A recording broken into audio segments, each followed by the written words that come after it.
राउर सेवा करे में हमरा बहुत अच्छा लगेला। अंगना में नल पे रखल बा, बस आर दिया। अच्छा अच्छा हाँ, सूखल कपड़ा भी ले ले आइया। अच्छा ठीक बा।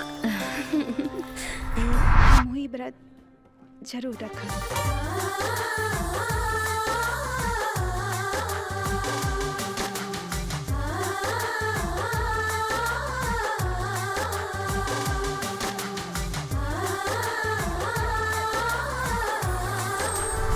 पागल है का? बिहारी मर्द अगर साल भीतरे लड़का पैदा ना करे त गांव जवार के लोग जाना तारू का कही का सब सिखा के मूड बना ली हजार। चादर में चल के स्वागत है, मैं सोनाली मिश्रा हाजिर हूँ आज की ताज़ा खबरों के साथ। राज्य मंत्री श्री मुन्ना चौबे के खिलाफ विपक्ष का विरोध प्रदर्शन जारी। पुलिस द्वारा प्रदर्शनकारियों पर लाठीचार्ज, आंसू गैस के गोले छोड़े गए। जनता में सरकार व मुन्ना चौबे की तीखी आलोचना। ऐसे में समाज सेवक श्री देवी दत्त और गुरुजी ने भ्रष्टाचार के खिलाफ आमरण अनशन शुरू किया। सरकार पर दबाव बढ़ा। आमरण अनशन पर बैठे गुरुजी की मांग है कि श्री मुन्ना चौबे जनता का पैसा वापस करें और इस्तीफा दें। गली गली में शोर है, मुन्ना चौबे चोर है। गुरुजी, आपको क्या लगता है आपके इस अनशन से सरकार झुकेगी? मैं सत्य का पुजारी हूँ और सत्य कभी हार नहीं मानता। सरकार को झुकना ही पड़ेगा। गली गली में शोर है, गली गली में शोर है, गली गली में शोर है। मुन्ना चौबे, मुन्ना चौबे, मुन्ना चौबे इस्तीफा दो, मुन्ना चौबे इस्तीफा दो, मुन्ना चौबे इस्तीफा दो, इस्तीफा दो। गुरुजी, आप इस अनशन को कब तक जारी रखेंगे? जब तक जनता के साथ न्याय नहीं हो जाता या जब तक मेरी सांसों में सांस है तब तक चलेगा।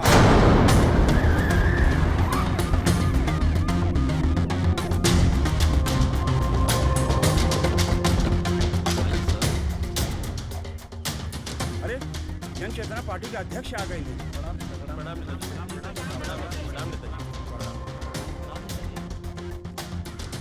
गुरुजी प्रणाम। प्रणाम, आइए बैठिए। गुरुजी, मेरी आपसे करबद्ध प्रार्थना है कि अपना अनशन समाप्त कर दें। हम आपको वचन देते हैं कि मनरेगा में हुए कथित भ्रष्टाचार की जांच हम सीबीआई से करवाएंगे और दोषी पाए जाने पर मंत्री मुन्ना चौबे के खिलाफ सख्त से सख्त कार्रवाई की जाए। मुझे आप पर पूरा भरोसा है। तिवारी जी, जूस का गिलास लाइए। ये लीजिए।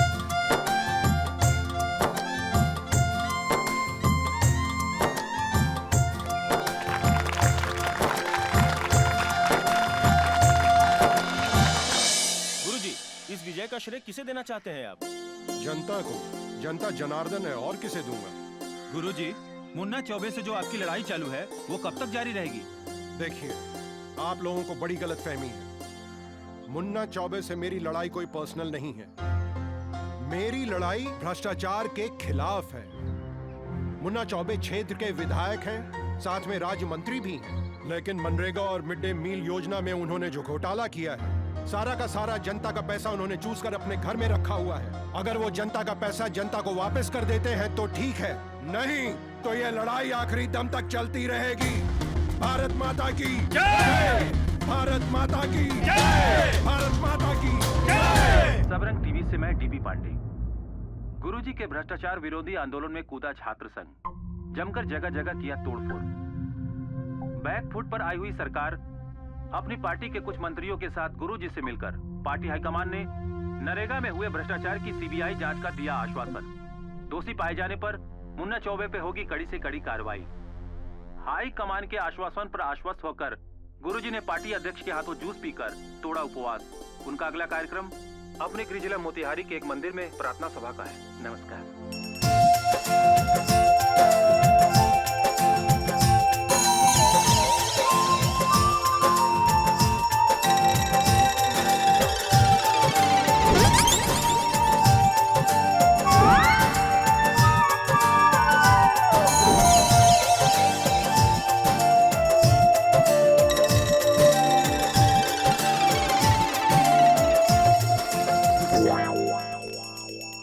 शांति से नहीं खड़ा हो सकत।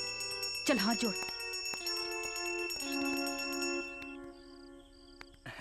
देवकी जी, राउर बेटा विजय हनु। जी पंडित जी। ई ला बेटवा। जय भोलेनाथ जी। जय भोलेनाथ। जय भोलेनाथ। जय भोलेनाथ। हमरा लागता ई बड़ा वाला जय हा। ठीक पहचाना तानी पंडित जी। अरे एकरा के चिन्हे में हम कैसे भूल कैसे केनी। यही मंदिर के सीढ़ी पर खरगोश के बच्चा नियन हमरा मिलल रहल। हम राउर ममता के गोदी में डाल देहनी। आज देखी रहुआ आपन सक बेटा विजय के जैसन ही एकरा के भी पाल पोस के कितना बड़ बना देहनी। जय भोलेनाथ, जय भोलेनाथ। पंडित जी, अब पहचान गई ना, जल्दी से प्रसाद दी। दे तनी बेटा। ला बेटा। पंडित जी, अब जान पहचान हो गए तो प्रसाद ज्यादा दी। हाँ, अरे ला बेटा, तू ज्यादा ला, पूरा लड्डू ला। जय भोलेनाथ। ली रहुआ लोग प्रसाद। ला बेटा तू ला। गुरुजी रहुआ भी ली। जय भोलेनाथ। भगवान तू दोनों भाई के जुगल जोड़ी ऐसे ही सदा बनौले रहे। पंडित जी, तू प्रसादी ज्यादा खिया दे तो कुछ भी मत बोला। ये हमार भाई नहीं खे। बड़ा शरारती लड़का है। रउआ लोग चिंता ना करी, बड़ा होके तो सुधर जाए। ईश्वर करे राउर वाणी सच हो जाए। ठीक बा, हमनी के चलो तानी पंडित जी। चलो बचवा लो, चलो। प्रणाम। ठीक बा, प्रणाम। आशीर्वाद, आशीर्वाद। जय प्रणाम। मुन्ना चौबे, आपके क्रियाकलाप से पार्टी की छवि खराब होने का खतरा पैदा हो गया है। आपके पास दो ही रास्ते हैं, या तो गुरुजी को शांत कीजिए या पद से इस्तीफा दीजिए। हमारा साथ ऐसा व्यवहार का है सर। आज ले हम जे भी कहीं पार्टी के मजबूती खातिर कहीं तन मन धन सबसे पार्टी की सेवा कहनी, फिर हमारा साथ ऐसा व्यवहार का है। लेकिन आपने अपने पद का दुरुपयोग किया है। आप पर लगे आरोप पार्टी में दी गई सेवा से भारी है, इसीलिए पार्टी हित में ऐसा निर्णय लिया गया है। अब फैसला आपको करना है। आपके पास केवल 24 घंटे।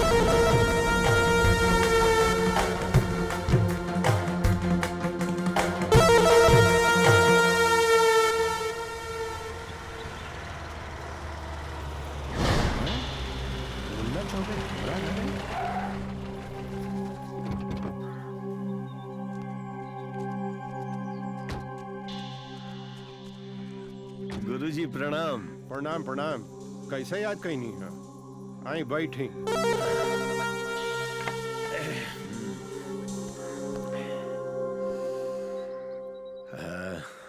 गुरुजी, आज शुभ दिन देख के आपके शरण में आ गए नहीं हम। वो दिन आप हमरा आशीर्वाद न देनी, हमरा तनिको बुरा न लगा ना। हमरा मालूम बा कि आप हमरा से बहुत नाराज बानी। बाकी अब का करी हम गुरुजी।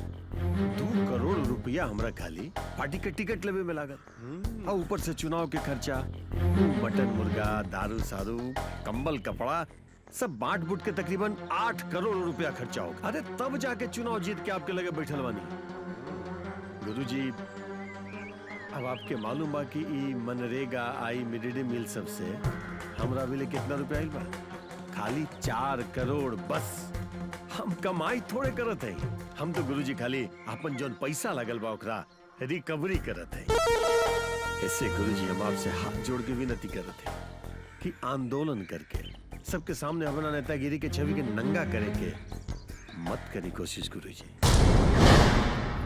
ऐसे हम बचपन खातिर कुछ लाइल बानी, मिठाई उठाई लाओ रे। हाँ, ला, ला। हाँ, देखिए गुरुजी, ये एक स्वीकार करके हमरा अपन आशीर्वाद दे दी प्लीज। अरे ये का करता नहीं?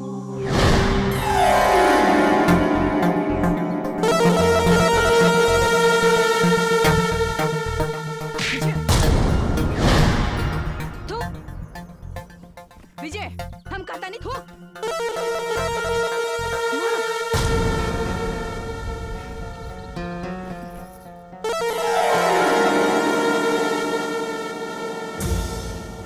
मुन्ना चौबे, गुरुजी के आशीर्वाद केहू खरीद ना सकेला। ये जो नोट और वोट के तू राजनीतिक चक्कर चलाओ ताड़ा ना, वो ज्यादा दिन चली ना।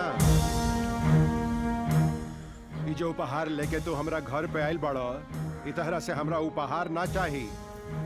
जे जनता के तू नोट दबा के बैठल बड़ो, वो जनता के वापस कह दो। बस यह सबसे बड़ा उपकार हुई।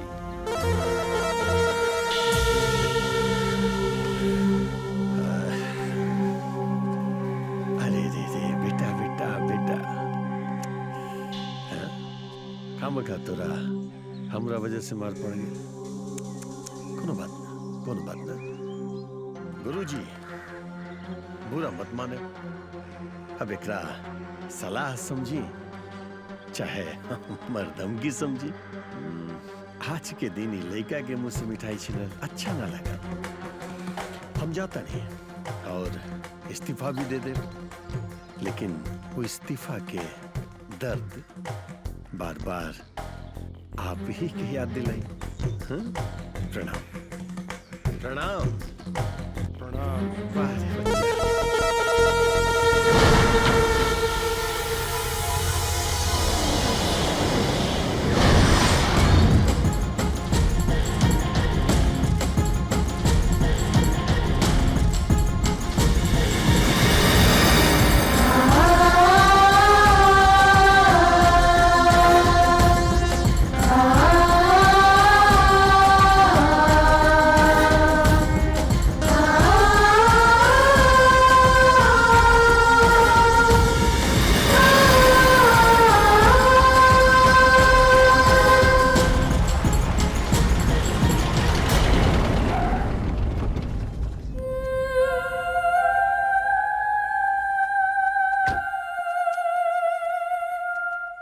अरे बेटा तू ये हमर रास्ता रोक के काहे खड़ा हो गई ले? वो मिठाई के डब्बा जौन आप बाबूजी के घर में देत रहनी उ हमरा के दे दी। मिठाई के डब्बा? हे लाओ रे तनी मिठाई के डब्बा। हाँ, हाय ला। ठीक, अब हम जाए। अरे रुका, लाठे राम के तो निकाला। लाठे राम का होला? इतना बड़ नेता बन गईला, लाठे राम ना पता है? लाठे राम गुरु हवे, बाकी सब चेला। अरे पैसा पैसा निकाल।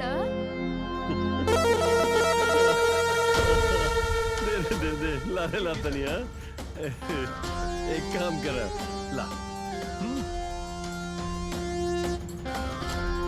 अब हम जाए गुरुदेव। अरे इतना का जल्दी है? अपन आदमी से कहा उ कटा हमरा के दे देना। हाँ। क्या करबे कर तू? अरे एके लेके दिवाली में हम चुटपुटिया बजाई। बेटा ये चुटपुटिया फोड़े वाला बंदूक ना, ये सच्ची देसी कट्टा। छुट्टी ना तो गोली चल जाए या तारा चला वो ना आई। अरे हम खूब चलाईला। हाय देखा। तमार देम धड़ाक से गोली, तमार देम धड़ाक से गोली।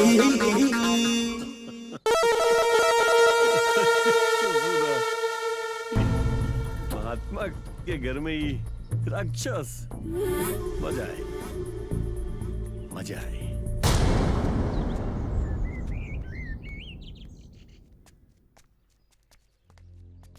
का रे घूम क्या होता रे? बड़ भाई पढ़ लिख के बनिहन कलेक्टर और तू बनबर उनकर चपरासी। हैं?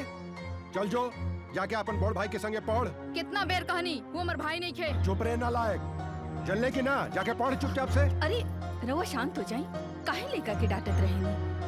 अब पंडित जी कहले रहलन ना कि बड़ा होके ठीक हो जाई। तो संभारी ना लायक के, हम जाता नहीं। चल विजय, भीतर चल के पढ़ाई कर। प्रश्न, गांधी जी को राष्ट्रपिता क्यों कहते हैं? उत्तर, गांधी जी ने अहिंसा के बल पर हमारे राष्ट्र को अंग्रेजों से आजाद कराया था, इसलिए हम उन्हें राष्ट्रपिता कहते हैं। हाँ।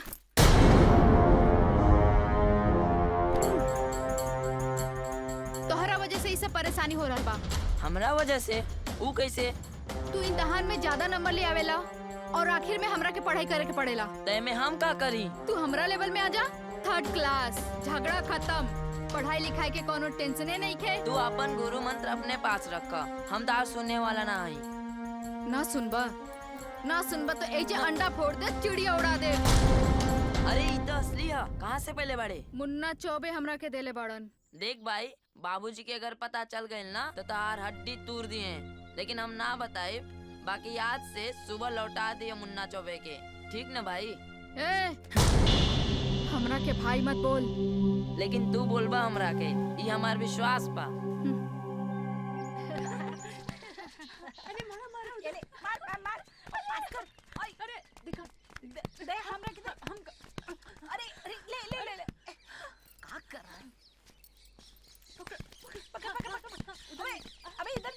देख विजय, बदमाशी मत ए, कर। हम बदमाश अरे, बनी, हाँ बदमाश बनी हम। देख हम बाबूजी के बता दे। कहीं ना एक मारा।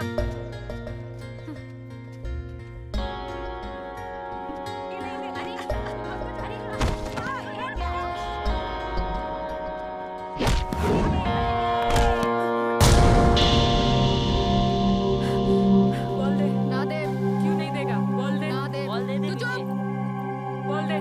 ना दे। अरे दे बोल दे। दे।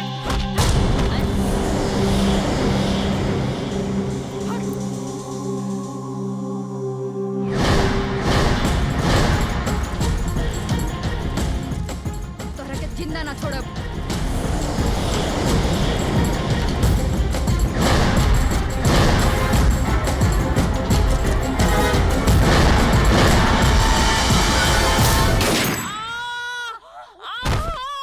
बाबूजी। जय के माई हमरा विजय के बड़ा फिकिर लागल रहेला। उ लइका हमरा हाथ में नहीं खे और दिन पर दिन उ आवारा बन रहल बा। रउआ भी ना। अरे विजय अभी लइका बा, बड़ा हुई ना अपने आप सुधर जाई। अरे पूत के पाँव पालने में ही दिख जाला, उहे दिखता बाबूजी बाबूजी बाबूजी गजब हो गई। विजय स्कूल में एक लड़का के टांगी में गोली मार दियालस। विजय के पुलिस पकड़ के ले गई। हे भगवान, अब का करूं? चल बेटा हमरे साथ चल। अरे रुक जा जय के माई, कहीं जाए के जरूरत नहीं खे। ई का कहता जी? विजय के पुलिस पकड़ के ले गई। हमनी के बेटा नहीं खे, एक अहिंसावादी के हिंसक बेटा ऐसा कहीं भइल बा? ई का कहता नहीं रउआ जी? हमरा के जाए दी। त रउआ फैसला कर ली, रउआ के पुत्र चाही कि सुहाग?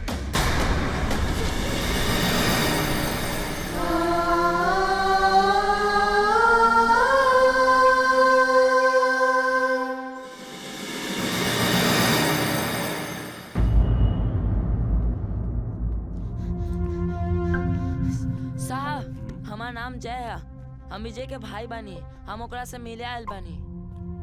बेटा विजय तो यहाँ नहीं खे।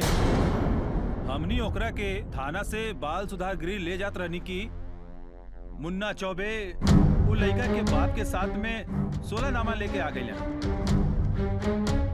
केस तो खत्म हो गई। पूरा 2 लाख रुपया देलन हम। साहब अब हमार भाई कहाँ बा? बताऊनी ना मुन्ना चौबे ले गईलन आपन लड़का बना के। विजय बहुत भड़कल रहे, ओकरा के केहू घर से मिले नहीं खे आयल नू। अच्छा साहब हम जाते हैं। ठीक बा, जा बेटा।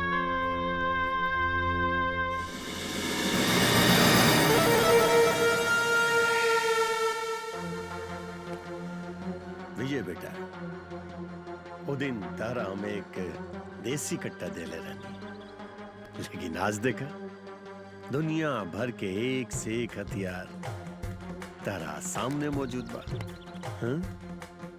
रशियन, अमेरिकन, फ्रांस, जर्मनी, हर देश के तकरीबन हथियार मौजूद बा। उठा ले, जौन मर्जी हो तो उठा ले। अरे बेटा, कलम से कागज पे अपन भविष्य न लिख पहले तक आवे। हाँ? अब पिस्टल से आसमान पे अपन वर्तमान लिख। उठा उठा उठा।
अपना दोस्त के जेल में बंद के लिए बड़ा। अगर छोड़ देबा तो ई शांत रही, वरना ई शोर करी तो फिर तू शांत हो जाइबा।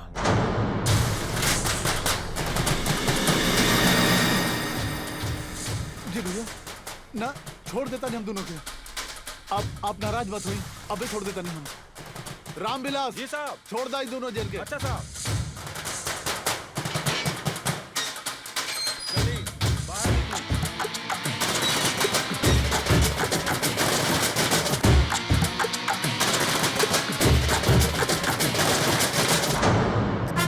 धन्यवाद साहब। एक लौंडा के धमकावे से मुजरिम के ऐसे ही छोड़ दो का? अरे ना भाई, और कोई लौंडा नहीं खे। वो मुन्ना चौबे के गोद लिहल उनकर बेटा जैसन है। और वो बोली कम बोलेला, गोली ज्यादा मारेला।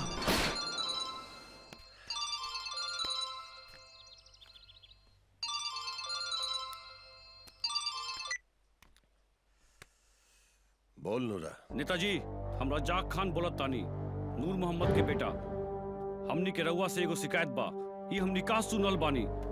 रउआ मोतिहारी जिला के नहर के ठेका प्रेम दुबे के दिलवा देनी। ली अब्बा से बात करी। अब्बा, मुन्ना चौबे। मुन्ना चौबे भाईजान, तनी अच्छा से समझा दी उस सफेद पोस्ट के। तीन टांग के कुर्सी पे बैठ के राजनीति ना करे। मुन्ना चौबे, तू ही ठीक ना कह रहल बाड़ा।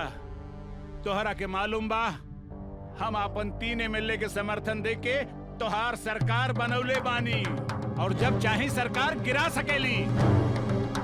और हाँ, तोहार पर्सनल भी हम बहुत कुछ बिगाड़ सकेली। तोरा हमनी से दुश्मनी बहुत महंगा पड़ी मुन्ना भाई, बहुत महंगा पड़ी, बहुत महंगा पड़ी। हे नूरा, लोहा से लोहा काटल जाला, चिंगारी से चिंगारी के बुझावल न जाला।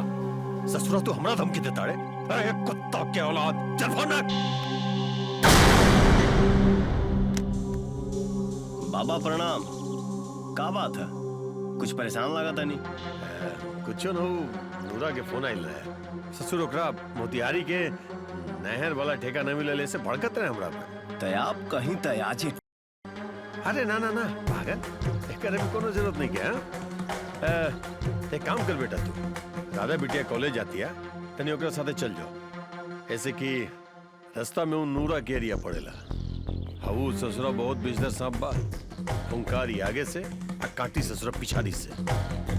रहुआ फिकिर ना करी बाबा, ऐसा ऐसा सांपन के दांत हम बचपन से तुड़ता रहल बानी। मालूम बा हमरा, अच्छी तरह से मालूम बा कि तू अंडा फोड़े में और चिड़ै के उड़ावे में बहुत एक्सपर्ट बाड़े। जो जो तनी जाके तनी देख के तैयार भइल की ना। जो जी खुश रह। ला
कमरा में घुस के इसे देखल जाला का?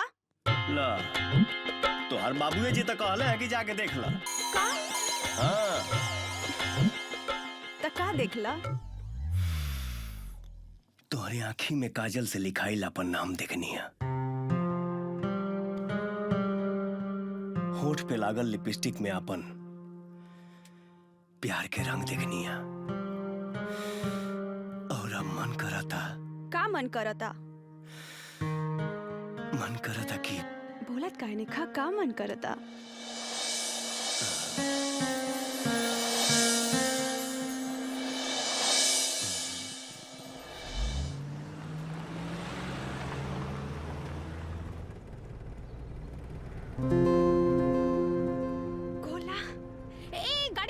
तनी रुका, हमरा गोला खाए के बा।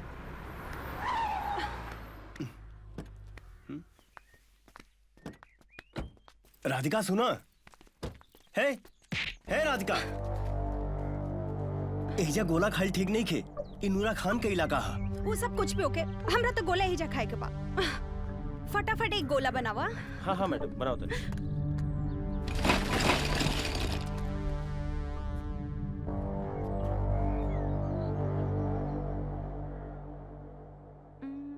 तू खइबा?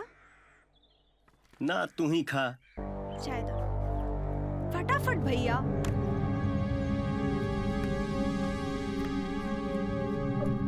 ये राउर गोला हो गई तैयार।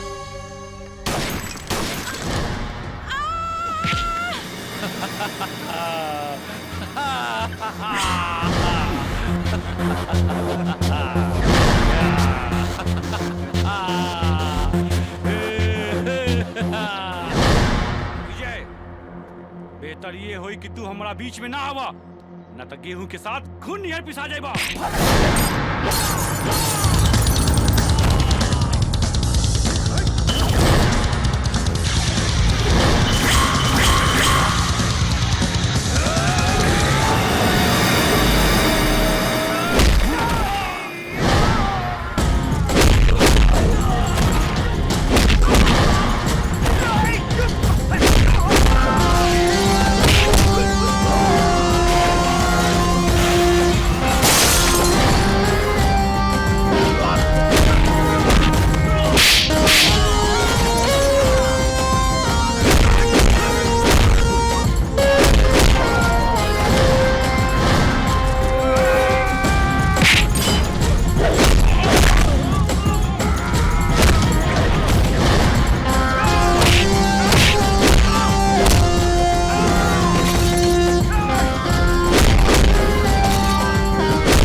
बेटा के कब्र में दफनाई के आवत बनी। दफनावत वक्त आंख से आंसू ना, खून टपकत रहे खून। जब जनाजा के कंधा पे लेके चलत रहली ना, तो दर्द कंधा पे ना दिल में होत रहे, दिल में। ए विजय, ई दर्द के एहसास बहुत जल्दी है, बहुत जल्दी है हम तोहरा के कराई, बुझले? नूरा खान हर वक्त मौत के जबड़ा मरोड़ के चलीला। इसे हमरा के धमकी देवे के गलती ना करिया, ना तो बेटा के लाश जनाजा पे गई और तोर यहाँ से गठरी में गठिया के जाई। जबान पे लगाम दे, ना तो जबान खींच ले। चिल्ला मत सुलेमान। नहीं तो अंडा फोड़ के चिड़िया उड़ा दे। आज संग्राम ना संग्राम के ऐलान करतानी। अब अहिए तो हम जाता नहीं। बाकी एक बात याद रखिए विजय, इतना लाश गिरी कि शमशान में लाश जलावे खातिर जमीन कम पड़ जाए। बुरा खान हिलावे ले ज्यादा, संग्राम ऐलान से ना जिगर से जीतल जाला, जो हम तोरा पास नहीं खे। चल भाग यहाँ से।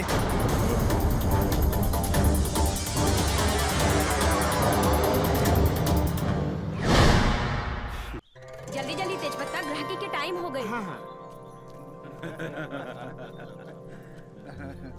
हाइला तेजपत्ता, तनी जल्दी जल्दी। तनिक यहाँ रुका सन रे, हम आवा तनी बिंदिया रानी के हालचाल लेके। अरे का हो बिंदिया रानी, का हालचाल बा?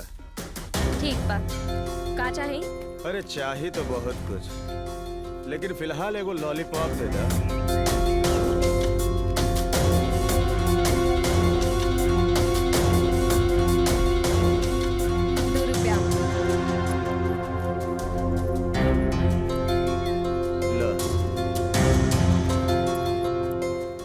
चॉकलेट दे दा।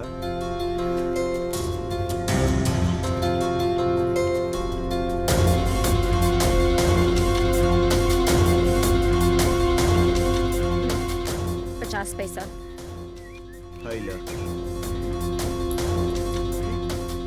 अब का चाहे?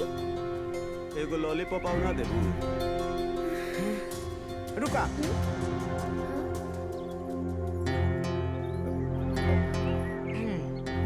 अब द बिंदिया रानी। का भाई? हेने आवा। ई भानु एक नजर गलत बा।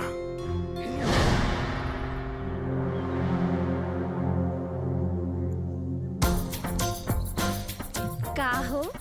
और लॉलीपॉप चाहिए? हाँ। सच्ची? हाँ। एने आवा। कहीं के अपना घर में तोरा मतारी बहन नहीं खे? आ गईला हिया गंदा निकाले के तू। ई जो कह के तू हमरा थप्पड़ मर ली, अब तोहरा भीमा बताए कि भीमा का। अरे रह दे, कुछ ना बिगाड़ सकेले तू, समझ ले?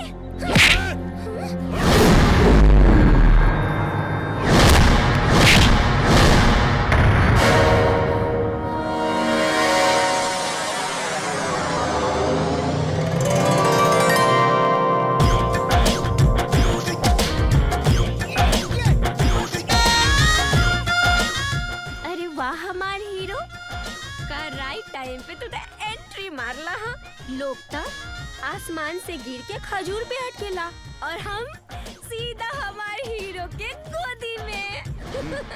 अरे ओ भीमा, अब बनी तोहार कीमा। चोरा के कोरा में बैठ के भीमा के कीमा बनवे बीस हैं?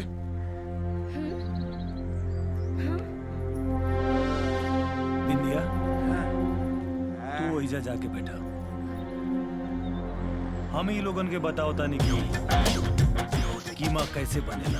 अरे वाह हमार हीरो, ई रहल तहरा खातिर।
ई सामान के 500 रुपया भाई।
अरे चला रुक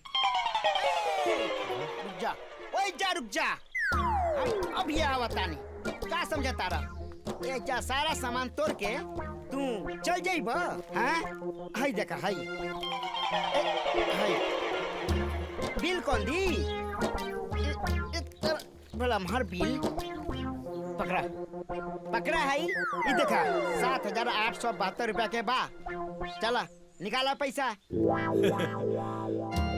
हम तोरा दुकान से सामान तो नहीं की खरीदनी, फिर ये बिल कैसे? सामान खरीद ले नहीं की, सामान तोड़ ले बानी। ओकर बिल। बुझ गई। हाँ। हम इनकर इज्जत बचौनी, शाबाशी देवे के बदले इतना लमहर बिल देता रहा। अरे हमरा के मार पिटाई करे के शौक नहीं खे। हाँ। हम तो इनकरा खातिर मार पिटाई कहीं नहीं है। अरे इनकरा खातिर मार पिटाई कहीं नहीं है। तू बड़ा आइला मार पिटाई करे वाला। अरे अपन दुकान और अपन बिल दोराने खातिर हम अकेला ही काफी बानी। तेजपत्ता चाय दे। ना ना जा दे, हम इनकरा से बिल लेते रहा। चला निकाला 7,872 रुपया निकाला। लेके रहवा लेके रहा लेके रहवा लेके रहा निकाले के पड़ी। 7,872 रुपया। अच्छा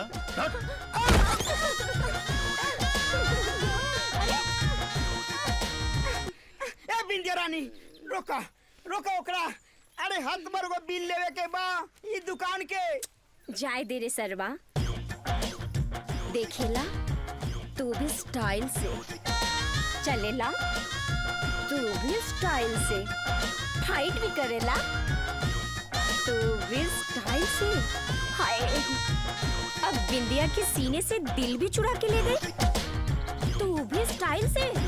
सुना का टूटल का फुटल एक चिंता तुम मत करा, तू हिया रह के दुकान संभाला। अब हम आवतानी ओकरा साथे को गाना गा के, वो भी स्टाइल से। ए बिंदिया अरे बाहर जमाना मजा मारे गाजी मियाँ और ढाका साहेब मुजावर। हमार तो तकदीरें फूटल बा, इहो चल गइलिन स्टाइल से।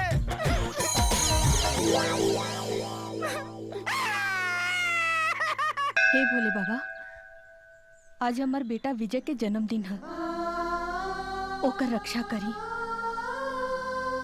भोले बाबा ओकरा के सद्बुद्धि दी कि बुराई के रास्ता छोड़ के नेकी के राह पर आ जाए।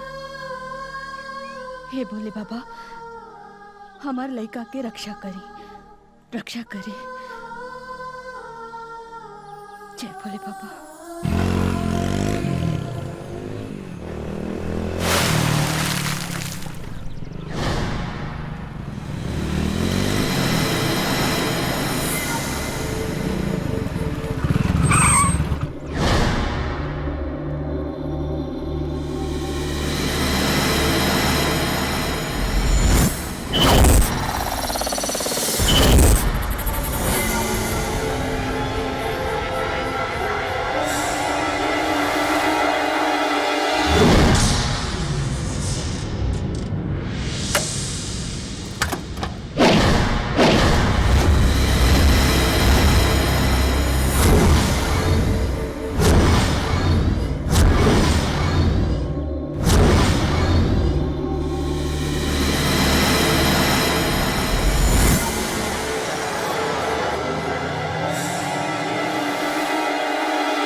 माई माई का भइल माई?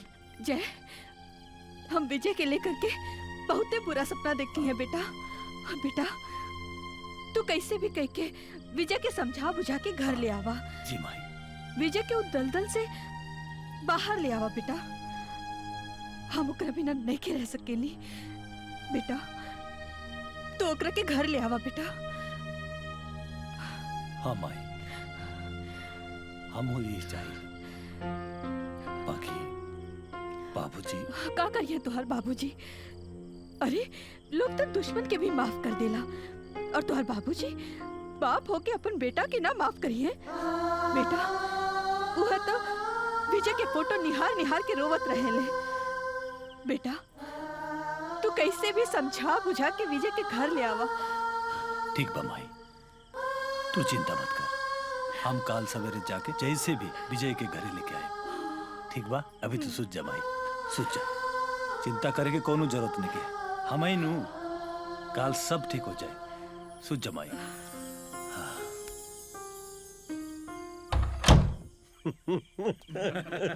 जन्मदिन बहुत बहुत मुबारक हो विजय बेटा। Happy birthday to you. धन्यवाद। आज अगर ये दुनिया में सबसे ज्यादा केहू खुश इंसान होई तो वो हवे मुन्ना चौबे, यानी कि हम।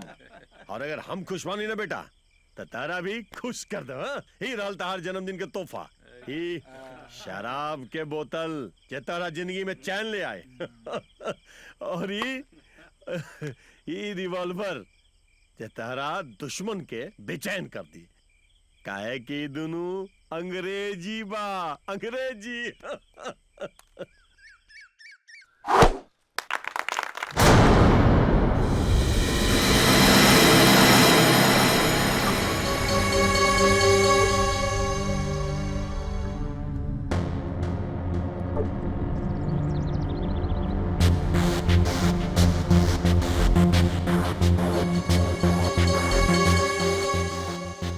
घर परिवार जमीन जायदाद माई बाप तू सब छीन ले हले हमार।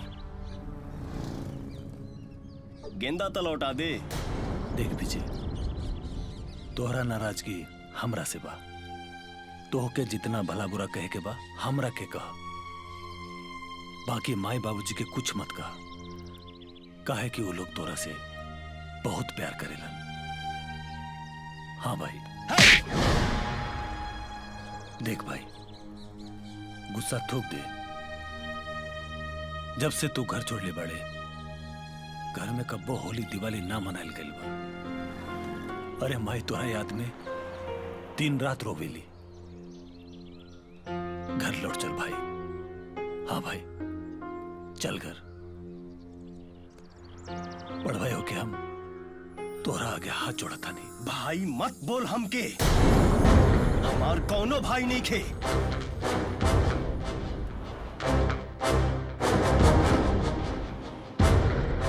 हमरा ई समझ में नहीं खे आवत, बाबूजी के कुछ कहे नहीं तो तोके बुरा लगेला, तोके कुछ कहे नहीं तब बाबूजी के। लेकिन कुछ भी हो, ते हमरे बाप की नाजायज औलाद होवे, जायज औलाद होवे, जायज औलाद होवे। विजय!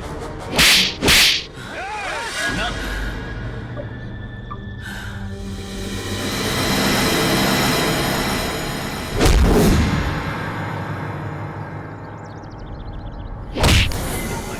हमार बात सुन भाई। हम भाई हमारी बात सुन, हमारी बात सुन।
का भाई?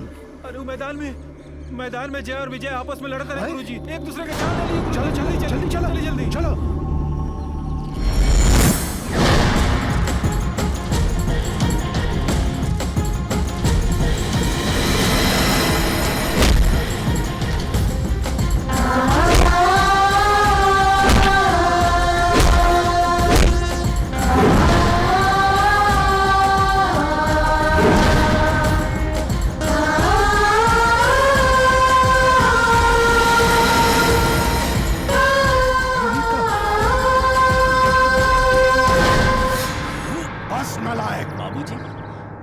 क्या होता है बदतमीज? तहार इतना हिम्मत कि अपन बड़ भाई के ऊपर हाथ उठाई ले, चमड़ी खींच दे हम तार।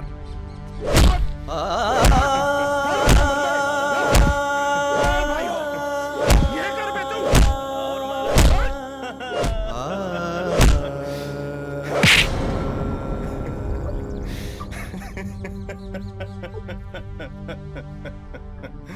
आज हमार शक यकीन में बदल गई। गैर खातिर केहू अपन सगा बेटा के मारेला, ई हमार दुलार प्यार के हिस्सेदार बन गई, हमार अधिकार के हिस्सेदार बन गई।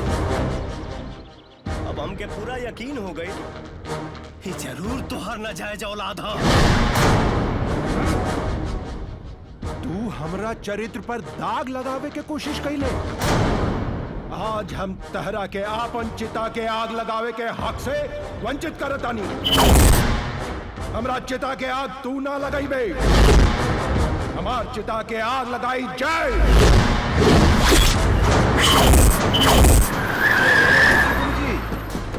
क्या करतानी आप?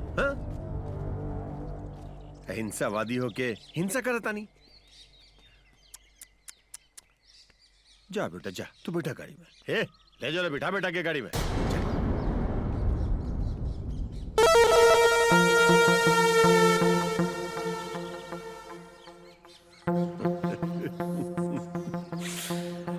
गुरुजी आपके एगो किस्सा सुनावे के रहे। एक बार सोना लोहा से पूछलस कि हथौड़ी के मारता हम दोनों के एक जैसे पड़े ले, तो फिर तू इतना काहे चिल्ला ले, तारा इतना दर्द काहे होला? तो लोहा सोना से कहलस ये बात तू न समझ पे, ऐसे कि जब के वो अपना के मारेला दर्द तनी ज्यादा होला। मरवा दे ली अपना के हाथों अपना के।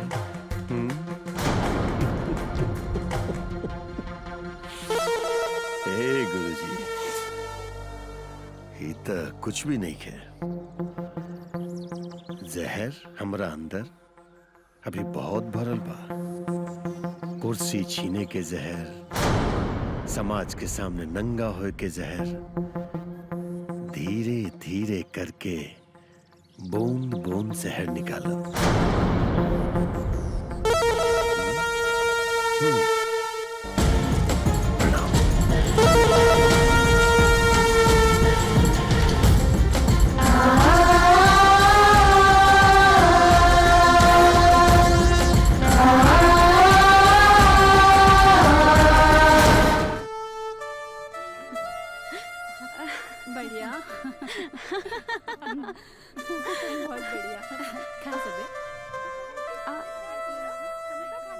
अरे गीता, तू कहीं को नाश्ता करत? आज हमार करवा चौथ के व्रत बना, यही से हम ना खाता नहीं। तू लोग खाना। करवा चौथ? एक करवा चौथ के व्रत का होला? ई व्रत एक शादीशुदा लड़की अपने पति के लंबी उम्र के खातिर रखेली, जैसे कि गीता। अच्छा, ता एक कुंवारी लड़की भी अपने बॉयफ्रेंड खातिर करवा चौथ के व्रत रख सकेली? हाँ, बिल्कुल रख सकेलू। काहे से कि बॉयफ्रेंड ही तो बाद में पति बनेला ना।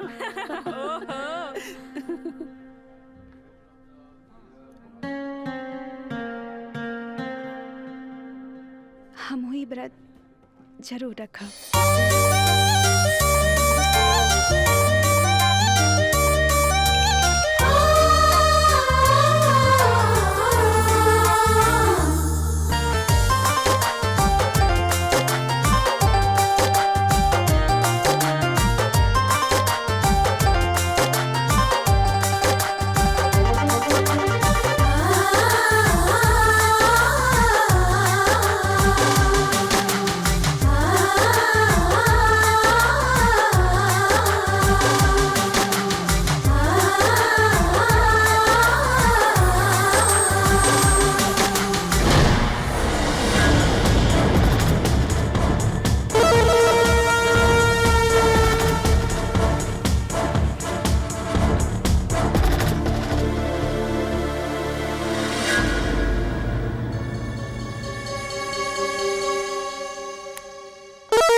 काम नहीं कैले कि रउआ से उजाला में आंख मिला के बात न कर सके।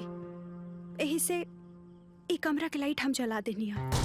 पापा हम विजय से बहुत प्यार करेनी और भी आप ही कल चाहता नहीं।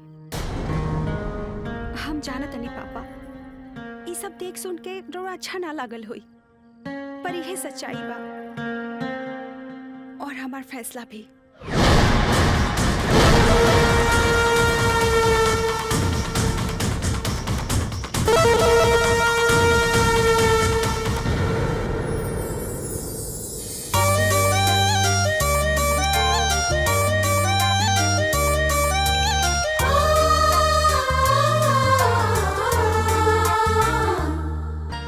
अरे बेटा, हम तारा ही फैसला से नाराज थोड़े बानी, उल्टा तो हम खुश बानी हो।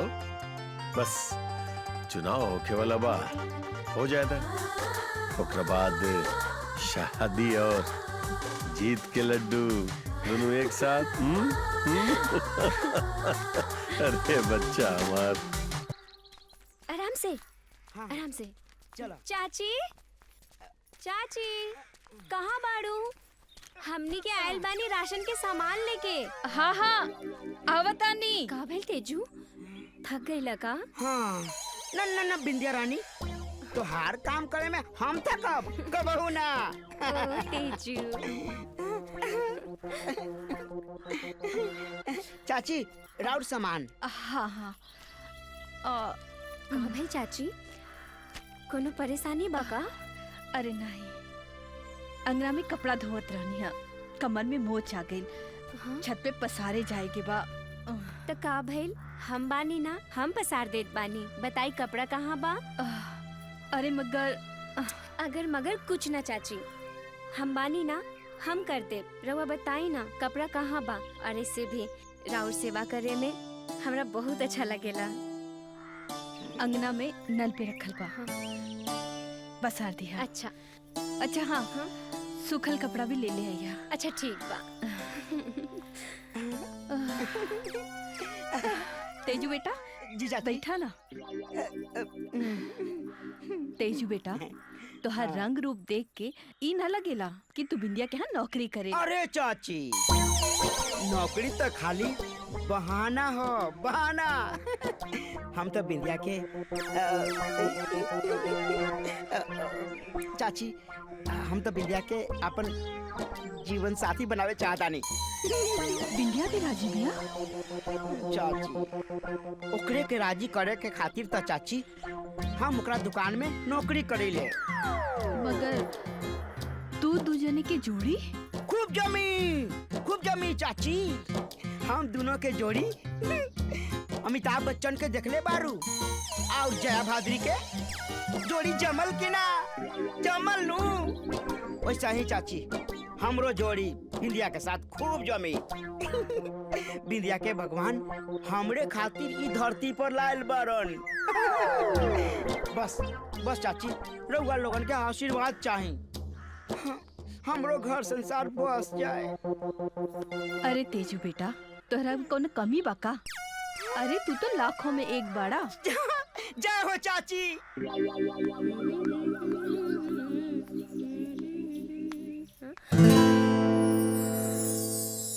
ए राजा,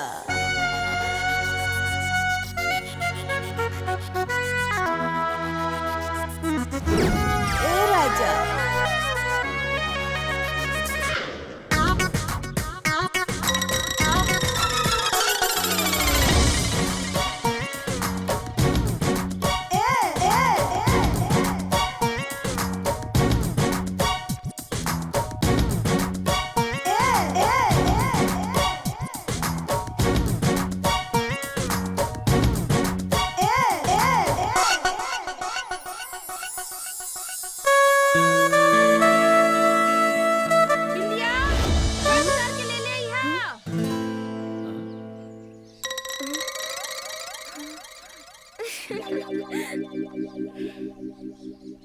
अरे बिंदिया, तू यहाँ? हाँ हम। चला जल्दी से अपन शर्ट उतारा। अरे शर्ट? माँ जी कहनी है शर्ट उतार के लावे खातिर। चलो। कामा जी पैंट भी उतार ली। अच्छा छाछा उतारत बानी। अरे ये का करता रू? पैंट उतारता नहीं। समझ गई नहीं। तो हमार बहुत उतार ले लो। अब हम तो हार उतारे। हाय, तब तो बिंदिया के चांदी ही चांदी हो जाए। चला उतार ला, हम तैयार बानी। नमस्ते नमस्ते गुरुजी। बैठिए बैठिए बैठिए। आप लोग मुझसे क्या चाहते हैं? गुरुजी, आपको क्या लगता है इस बार किसकी सरकार बनेगी? ये तो जनता जनार्दन जाने। तो गुरुजी आप क्या चाहते हैं? मैंने जनता से पुरजोर अपील किया है कि भ्रष्टाचारियों को गद्दी पे न बैठने दें, और मैं यही चाहता हूं कि आप सब लोग भी सब जगह जाकर इस बात को बताएं कि भ्रष्टाचारियों को किसी भी हालत में गद्दी पे न बैठने दें। मैंने जनता से यह पुरजोर अपील किया है। आपकी अपील का चुनाव पर क्या प्रभाव पड़ा है? यह तो मतगणना के बाद ही पता चलेगा। क्या मुन्ना चौबे को आप हारते हुए देखना चाहते हैं? मैं चाहता हूं कि कोई भी भ्रष्टाचारी इस गद्दी पर न बैठे, बस। नमस्कार, सबरंग टीवी न्यूज से मैं सबा सलीम आपका स्वागत करती हूं। आज की सबसे बड़ी खबर, गुरुजी के विरोध के बावजूद जन चेतना पार्टी ने मुन्ना चौबे के नेतृत्व में लड़ा चुनाव और सबसे ज्यादा सीटें जीती। बहुमत से सिर्फ 5 सीट दूर इस बार मुन्ना चौबे का सीएम बनना लगभग तय है।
प्रणाम। प्यार भाई सब बचवा के हो। देखिए एकदम नाच कूद रहल बा।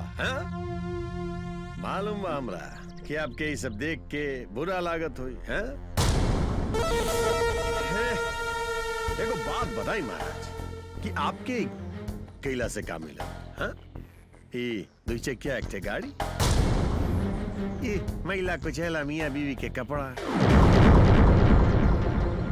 एक टूटल छत वाला घर। अगर हमर उपहार उस दिन स्वीकार कर ले रहती आज मंत्री बन जाती। मंत्री माने मिनिस्टर हो। अब हमरा देखी हम तो जा रहल बानी मुख्यमंत्री बने। कुछ कली हमारे कुछ ठेंगा नाच रहे एकदम बचा। मुन्ना चौबे,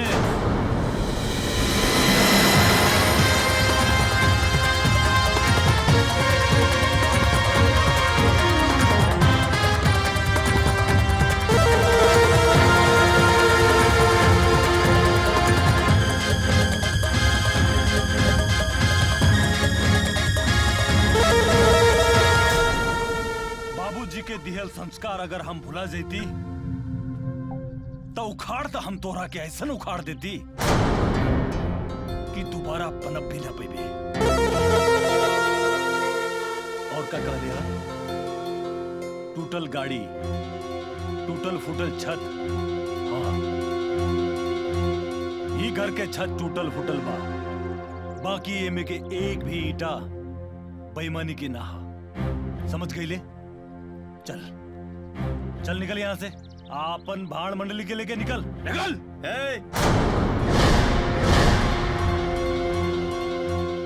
कब से तोर बदतमीजी बर्दाश्त करता है? जबान संभाल के बात कर हमरा बाबा से, नहीं तब।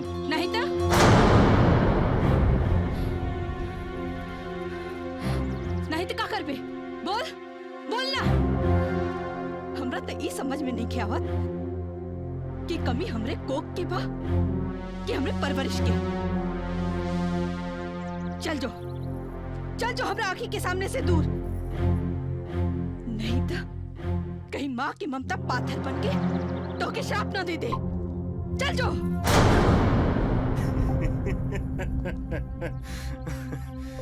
चल रे बजाओ। अरे तनी जोश में बजाओ सारे।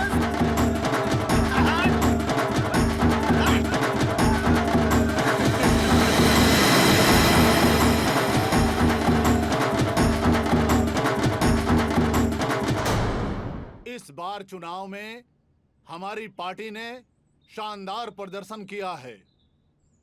इसमें सबसे बड़ा योगदान माननीय श्री मुन्ना चौबे जी का है। पूरी पार्टी श्री चौबे जी का आभार प्रकट करती है और सबसे बड़ी खुशी की बात यह है कि हम सब पूर्ण बहुमत से सिर्फ 5 सीट दूर हैं।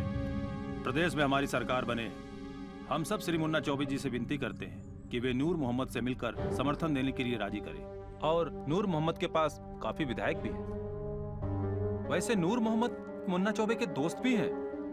दोस्त था, लेकिन इस वक्त तो मेरा सबसे बड़ा दुश्मन है और मुझे नहीं लगता है कि नूर मोहम्मद इस बात के लिए कभी भी राजी हो सकता है। वो आपसे ही मानेंगे चौबे जी। और रही बात दुश्मनी की, तो राजनीति में दोस्ती और दुश्मनी बालू की दीवारें होती है जो फायदे के लिए बनती और बिगड़ती रहती है। ठीक है नेताजी, अगर आप यही चाहते हैं तो एक बार पार्टी की भलाई के लिए मैं नूर मोहम्मद से बात करके देखता हूँ।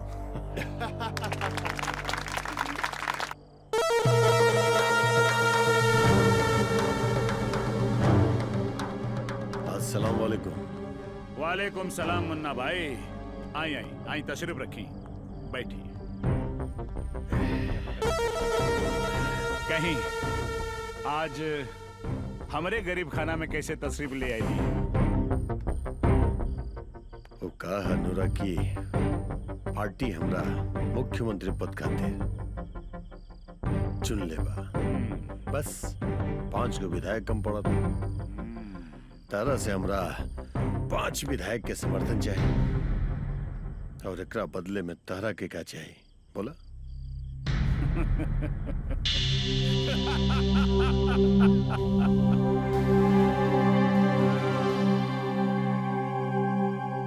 हमारा के 5 के बदले में बस एक चाहिए। एक समझ लेना विजय। ए मुन्ना भाई, ज्यादा चिखला से नगीना ना पंचाई।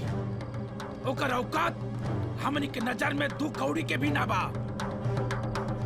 बाकी ओकरा मुअला से हमनी के बदला का याद जरूर पूछाई।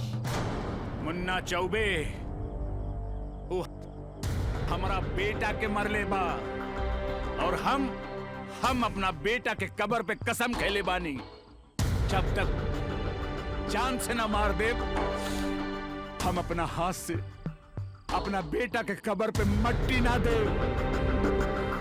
मुन्ना चौबे हमार बेटा मट्टी मांग रहा बा, मट्टी। ढेर सोचा मत मुन्ना भाई, 5 पे 1 मांगा तनी। सौदा बड़ा सस्ता बा, हाथ मिला ला भाई जान से।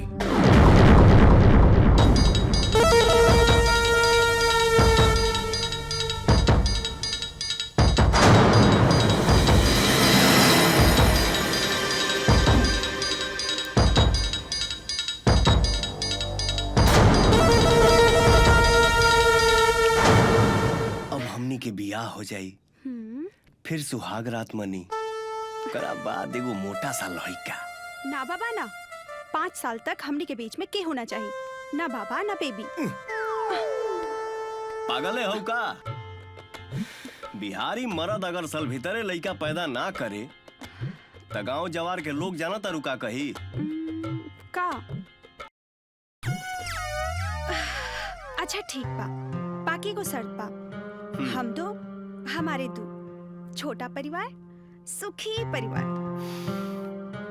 चला ही मंजूर बा। अब ही बतावा, शुरुआत तू करबो कि हम करी? रउए करी।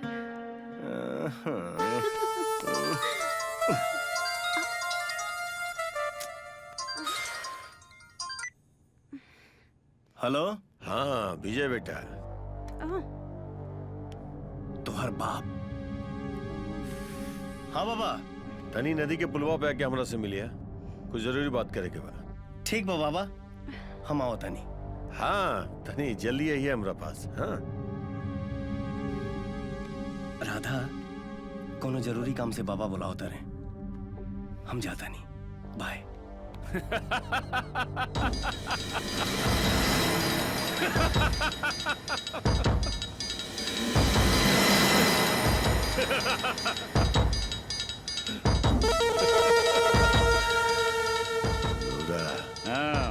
तोहर शिकार तोहरा हवाले, अब तू जान और तोहर काम जाने।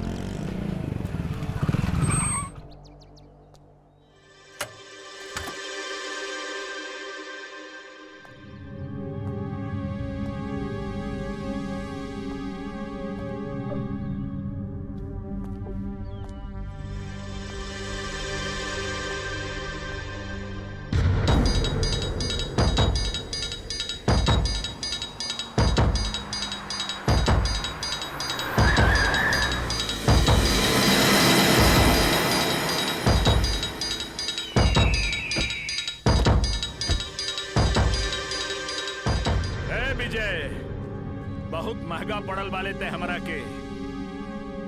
का सोचता रे? अरे तोर बाबा तोरा के हमनी के बेच देलन। 5 विधायक दे के तोरा के खरीद ले बानी। तू हमारे बेटा के मरले रहले ना, आज तोरा के ब्याज सहित वापस करब। मुन्ना चौबे के ई दगा के सजा तो बाद में दे। तोहके तो ऐसा भयानक मौत मार के फेंकब कि तोरे लाश के पास डर के मारे कुकुर सियार भी ना जाई।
दुश्मनी नहीं खे। लोग तो सगा के भी दगा देला और ई तो तोहार सौतेला भाई भी नहीं खे। पराया खातिर जान देवे काहे आ गईले? भाई सिर्फ भाई होला, वो सगा या सौतेला ना होला। एक के माई हम दोनों के परवरिश कैली बिया। ये भाई है हमार, सिर्फ भाई। और तू हमरा भाई के जान से मारे के कोशिश कैले।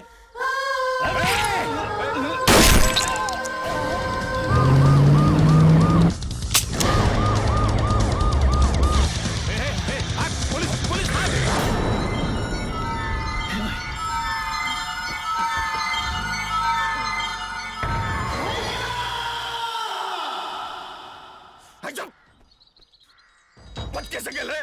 ए नूरा, फिसड्डी के फिसड्डी ना बे। क्या औलाद? चल फोन रख, फोन रख।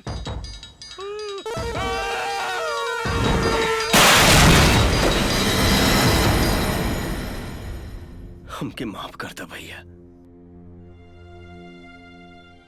हम तो के बहुत बुरा भला कहानी, हमके माफ कर दो। अरे पगले, अगर हमरा के पहले मालूम रही कि हमरा गोली खैला से तू हमरा के अपन भाई मान लेबे, तही गोली हम बहुत पहले खा लेती। भैया तुमसे माफी मिल गई, सारा पाप के प्रायश्चित हो गई।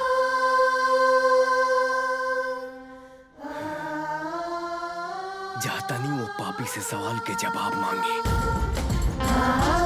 तो हर बहल खून के हिसाब मांगे।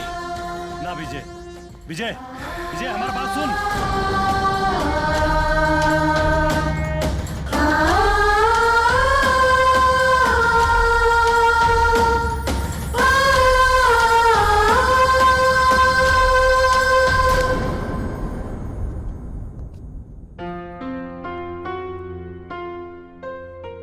बाबूजी, रहुआ नजर में हम नालायक बानी, लेकिन अब लायक बनने की कोशिश करब। हम अपना मकसद में तब तक कामयाब ना होखब जब तक रहुआ हमके माफ ना करब।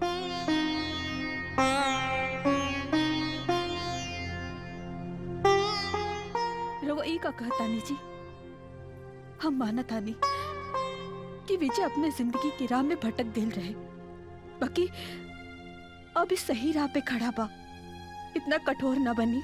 देखी रवा विजय के अपन स्नेह के सहारा दी, रवा बाप बानी, ओकरा के गले लगा ली।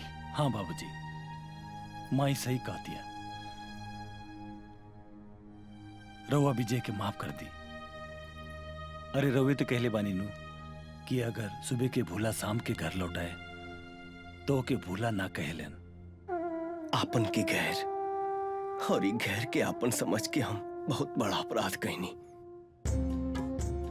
माई बाप के छत्र छाया छोड़ के हम एगो करिया नाक के फन में सुकून खोजत रहनी। हमरा आंख में पट्टी बंधल रहे बाबूजी, हमके माफ करती। इतना बात पे तो लोग दुश्मन के भी अपना गले लगावेला, रवा तो बाप बानी, रवा इतना कठोर कैसे बन गई जी? बाबूजी, पानी में लाठी मरला से पानी अलग ना होला। विजय पराय नहीं खे, राहुल आपन खून ना।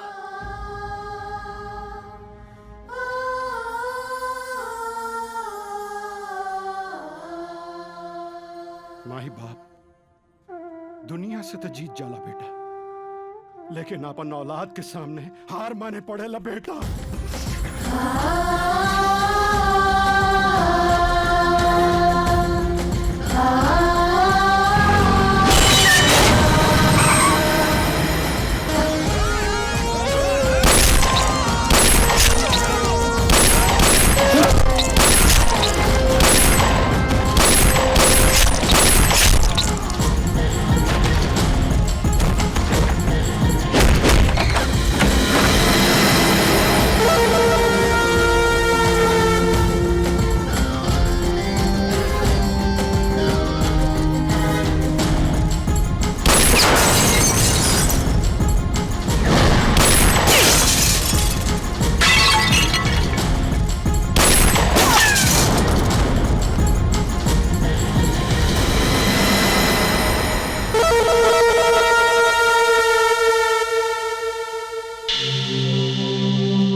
हमके अपन दामाद मान के हमारे सौदा कर दिया ले।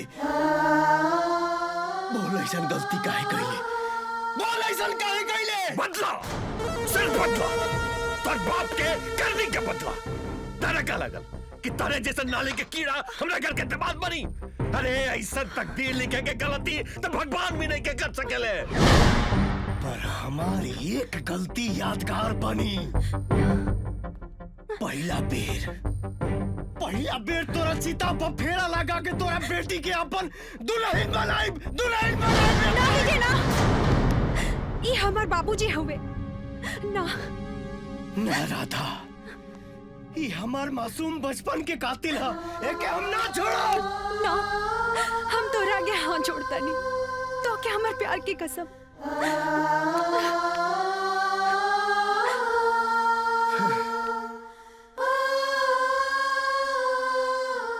आज तोर बेटी तोरा के बचा लेलस, वरना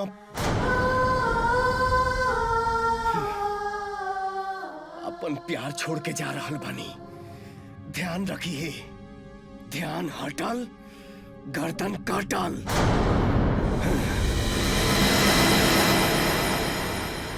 हम जानता नहीं रुआ, अब हमार शादी विजय से कब्बो ना करे।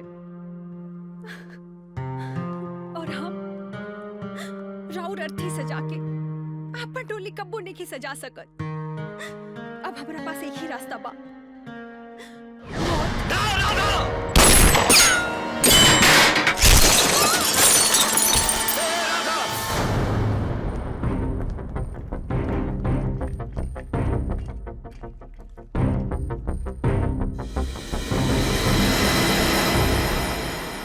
डोंट वरी चौबे जी, सब ठीक हो जाएगा।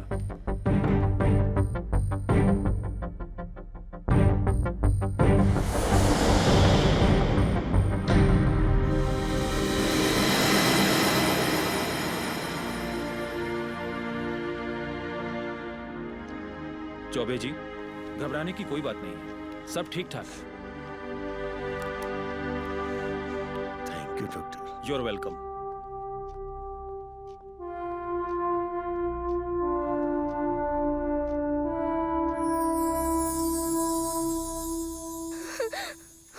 जय,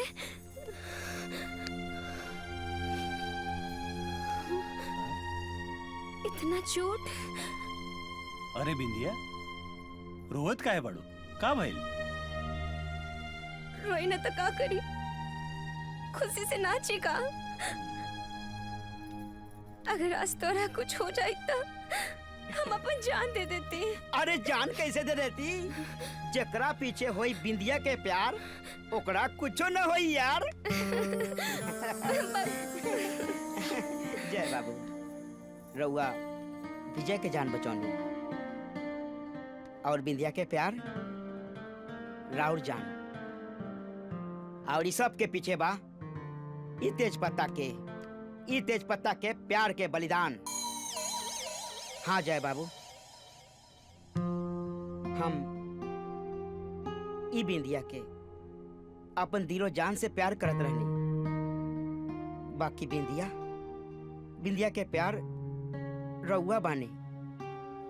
कहल जाला कि प्यार में बलिदान भगवान के भी अच्छा लागेला। जा तोहनी दोनों गोरा खुश रहा, हम जाता नहीं। ऑल द बेस्ट। अरे तेज पत्ता सुना। हाँ कहाँ जात बाड़ा तू? रमता जोगी बहता पानी के का ठिकाना। जाता नहीं, जहाँ भगवान चाहिए वही जा रुक जाए। हम तो तोहरे प्यार के यादें में अपन जिंदगी बिता ले। तोहनी दोनों गोरा खुश रहा, हम जाता नहीं। बिंदिया, अरे ये तेज पत्ता तो से इतना प्यार करेला, बाकी तू?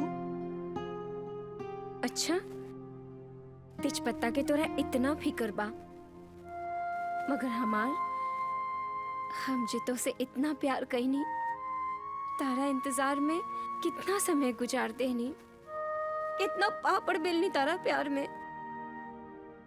मगर गाड़ी अब तक पटरी पर ना आइल हमार। ओ, ई बात बा। तब गाड़ी पटरी पे आई ना, दौड़ी।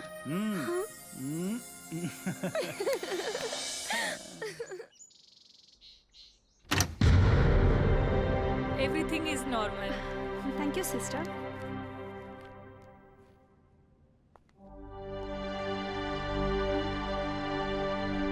कैसे तबीयत बा?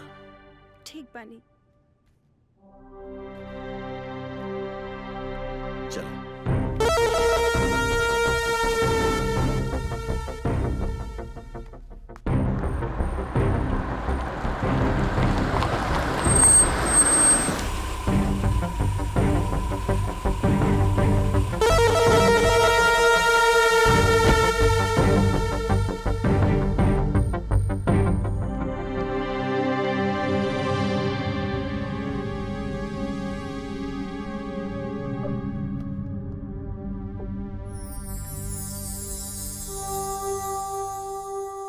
गुरुजी, आप जैसन सच्चा लोग से सुन ले बानी की पाप के अंत होला पापी के ना। हमार गलती के क्षमा करके हमार बेटी के अपन घर के बहुत स्वीकार कर ले गुरुजी। गुरुजी, हम अपना ऊपर लागल भ्रष्टाचार के सारा आरोप स्वीकार करके जेल जाके तैयार बानी। हम जनता के सारा पैसा लौटा दे। नहीं के चाहिए हमरा ऐसे दौलत जे अपन औलाद के कोनो सुख न दे पाए। गुरुजी, हमरा एक बार सुधरे के मौका दे दी।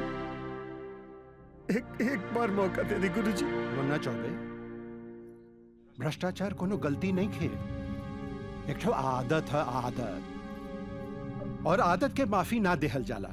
जान गई लो, ऐसे तो एजा से चल जा। चलो निकला एजा से, घर से निकला। मान जाई जी, अपन बेटा विजय भी राधिका से प्यार करेला। अपन बेटा की खुशी खातिर मान जाई जी, राधिका के ई घर के बहू मान ली। बाबूजी मान जाएगा, माई सही कहती है। बस एक बार मान जाए गुरुजी। ठीक बा, तुम लोगन के खुशी में ही हमार खुशी बा।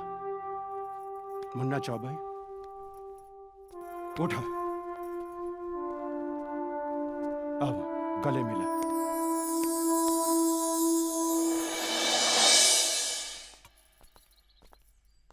अरे विजय, तू बाबूजी के ग्राम पंचायत भवन छोड़ के तनी बाजार चल जिया। वो गुलाब प्रिंट वाले के यहाँ शादी के कार्ड छापे के देले बानी, तनी लेते आई है। जी भाई। हाँ बेटा, लेते हैं। चलो।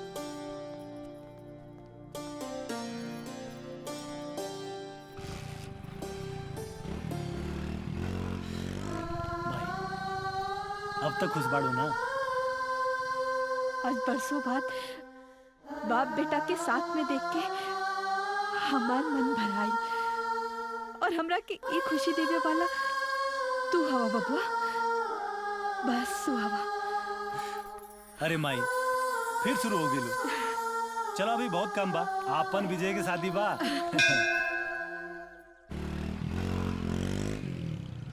बेटा, देखा तारा गांव के हाल।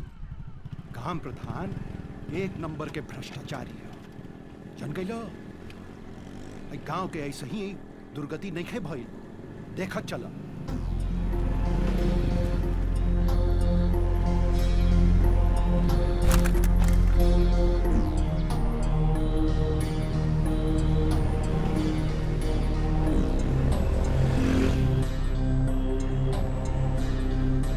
अरे जमाना कहां से कहां चल गया। भाई गांव देहात के हाल वैसे ही हो गए। गांव के विकास कछुआ के जाल से निपट गया।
नमस्कार, सबरंग टीवी न्यूज से मैं सबा सलीम आपका स्वागत करती हूँ। आज की दिल दहला देने वाली सबसे बुरी खबर, महान समाज सेवक श्रीदेवी दत्त उर्फ गुरुजी अब हमारे बीच नहीं रहे। एक ट्रक हादसे में उनकी मृत्यु हो गई। पूरे प्रदेश में शोक की लहर। आरोपी ट्रक ड्राइवर फरार।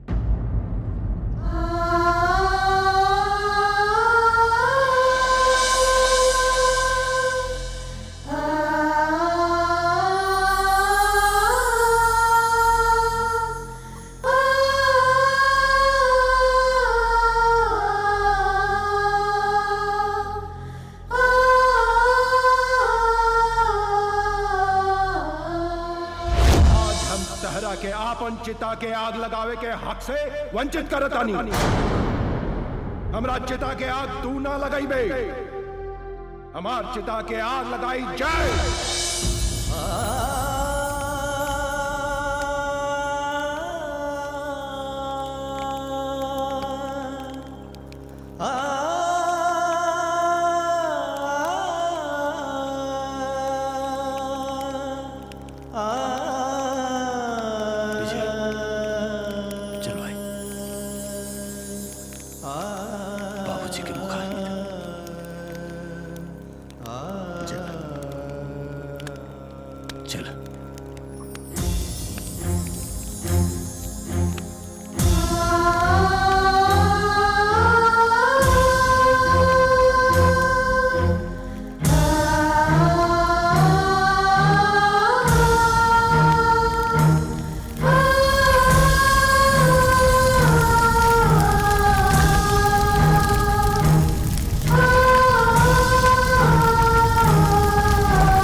ए साल कोनो शुभ काम ना हो सकेला, यही से जय विजय के भेज के ई शादी रोकवा दी। जी पंडित जी, हम जय विजय के भेज दे।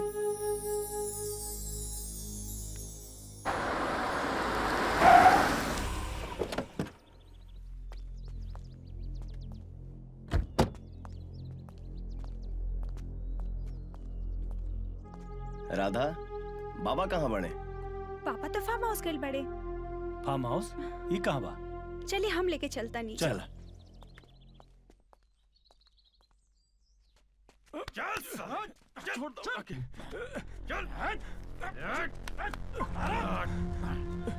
सरकार, ये वही ड्राइवर है जौन अपना ट्रक से गुरुजी के एक्सीडेंट कैले रहल। नेताजी हमरा माफ कर दी।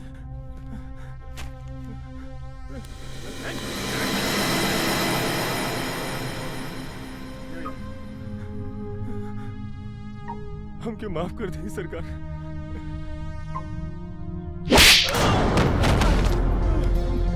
माफ कर दी।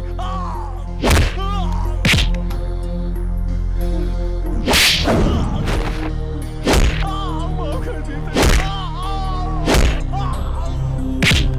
हमके माफ कर दी। माफ कर दी सरकार।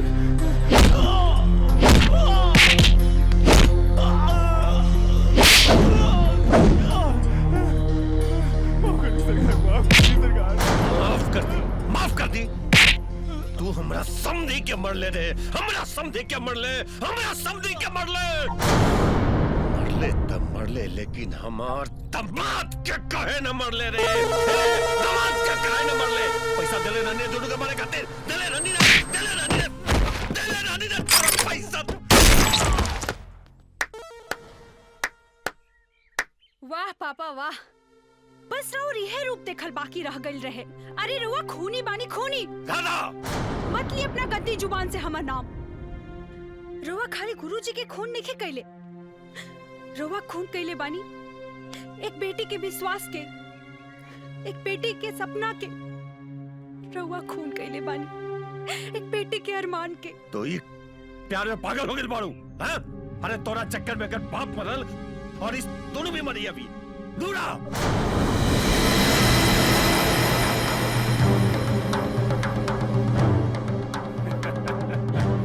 शायद धोनी लोगों के पता नहीं खे आजकल ऊपर वाला खाली लोगन के जिंदगी देला, बाकी मौत के जिम्मा हमनी के सवाल ले बाने जा।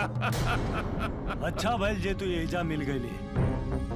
अब एक राक्षस और शैतान के बद एहिजा होई। बाबूजी हमार जितना हिंसक रहलन हम उतने हिंसक हई।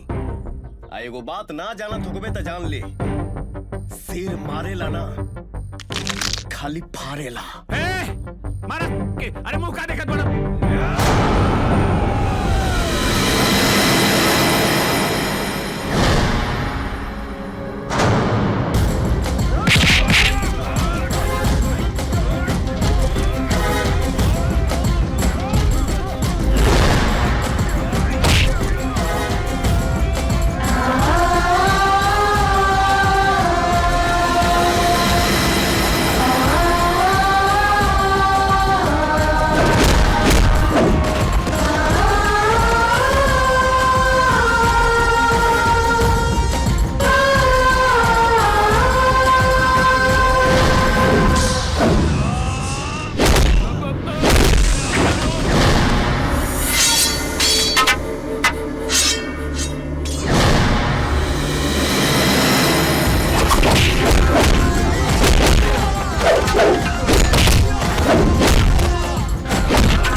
पापा